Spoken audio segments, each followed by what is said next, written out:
നമസ്കാരം. മലയാളി വാർത്തയിലേക്ക് സ്വാഗതം. മുതിർന്ന കോൺഗ്രസ് നേതാവും മുൻ കൃഷിമന്ത്രിയും നിയമസഭാ സ്പീക്കറുമായിരുന്ന പി തങ്കച്ചൻ അന്തരിച്ചു. 86 വയസ്സായിരുന്നു പ്രായം. ആലുവയിലെ സ്വകാര്യ ആശുപത്രിയിലായിരുന്നു അന്ത്യം. ഏറെ കാലമായി അസുഖബാധിതനായി ആശുപത്രിയിലായിരുന്നു. വ്യാഴാഴ്ച വൈകിട്ട് 4:30-ഓടെയാണ് അന്ത്യം സംഭവിച്ചത്. KPCC അധ്യക്ഷനായും UDF കൺവീനറായും പ്രവർത്തിച്ചിട്ടുള്ള തങ്കച്ചൻ 4 തവണ പെരുമ്പാവൂർ മണ്ഡലത്തെ നിയമസഭയിൽ പ്രതിനിധീകരിച്ചിട്ടുണ്ട്. 13 വർഷം UDFനെ യോജിപ്പിച്ചു കൊണ്ടുപോയ പി തങ്കച്ചൻ AK ആന്റണിക്ക് പകരം ഉമ്മൻചാണ്ടി മുഖ്യമന്ത്രിയായപ്പോൾ അദ്ദേഹം വഹിച്ചിരുന്ന UDF കൺവീനർ പദവിയാണ് ഏറ്റെടുത്തത്. കോൺഗ്രസ് രാഷ്ട്രീയത്തിലെ സമവായത്തിന്റെ പ്രതീകമായിരുന്നു തങ്കച്ചൻ.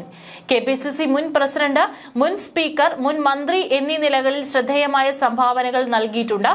1991 മുതൽ 1995 വരെ കേരള നിയമസഭയുടെ സ്പീക്കറായും 1995-96 കാലഘട്ടത്തിൽ AK ആന്റണി മന്ത്രിസഭയിൽ കൃഷി മന്ത്രിയായും അദ്ദേഹം പ്രവർത്തിച്ചിട്ടുണ്ട്. 1982 മുതൽ 1996 വരെ പെരുമ്പാവൂർ MLA എന്ന നിലയിലും അദ്ദേഹം ജനപ്രതിനിധിയായിരുന്നു. വൈദികന്റെ മകനായി ജനിച്ച തങ്കച്ചൻ അഭിഭാഷക വൃത്തിയിൽ നിന്ന് രാഷ്ട്രീയത്തിലേക്ക് പ്രവേശിക്കുകയായിരുന്നു.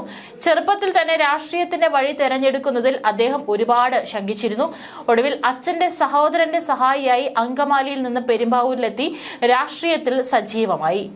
1968 വെറും 26 വയസ്സിൽ പെരുമ്പാവൂർ മുനിസിപ്പൽ ചെയർമാനായി തെരഞ്ഞെടുക്കപ്പെട്ടതോടെയാണ് അദ്ദേഹത്തിന്റെ രാഷ്ട്രീയ ജീവിതത്തിലെ പ്രധാന മുന്നേറ്റങ്ങളിൽ ഒന്ന് ആരംഭിച്ചത്.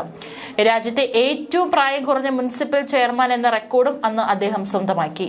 എറണാകുളത്തെ കോൺഗ്രസ് രാഷ്ട്രീയത്തിൽ നിർണായക സ്വാധീനം ചെലുത്തിയ തങ്കച്ചൻ ഗ്രൂപ്പ് പോരെ പാരമ്യത്തിലെത്തിയ കാലഘട്ടത്തിൽ കരുണാകരനൊപ്പം ഉറച്ചുനിന്നു. 1982 മുതൽ 1996 വരെ പെരുമ്പാവൂരിനെ UDFന്റെ കോട്ടയാക്കി മാറ്റുന്നതിലും അദ്ദേഹം മുഖ്യ പങ്ക് വഹിച്ചു. മധ്യകേരളത്തിലെ കോൺഗ്രസ് രാഷ്ട്രീയത്തിലെ തലയെടുപ്പുള്ള നേതാവായി അദ്ദേഹം വളർന്നു. 2001 CPMലെ സാജു പോളിനോട് പെരുമ്പാവൂരിൽ തിരഞ്ഞെടുപ്പിൽ പരാജയപ്പെട്ടെങ്കിലും സംസ്ഥാനത്ത് AK ആന്റണിയുടെ നേതൃത്വത്തിൽ UDF വലിയ വിജയങ്ങൾ നേടിയപ്പോഴും അദ്ദേഹം തോറ്റ പ്രമുഖരിൽ ഒരാളായി. 2005 കരുണാകരൻ DIC രൂപീകരിച്ച് പാർട്ടി വിട്ടപ്പോഴും തങ്കച്ചൻ കോൺഗ്രസിൽ തന്നെ ഉറച്ചുനിന്നു. തുടർന്ന് മുഖ്യമന്ത്രി പദം ഒഴിഞ്ഞപ്പോൾ ഒഴിവു വന്ന UDF കൺവീനർ സ്ഥാനത്തേക്ക് അദ്ദേഹം എത്തുകയായിരുന്നു. 2005 മുതൽ 2018 വരെ നീണ്ട 13 വർഷക്കാലം UDF കൺവീനർ എന്ന നിലയിൽ അദ്ദേഹം മുന്നണിയെ നയിച്ചു.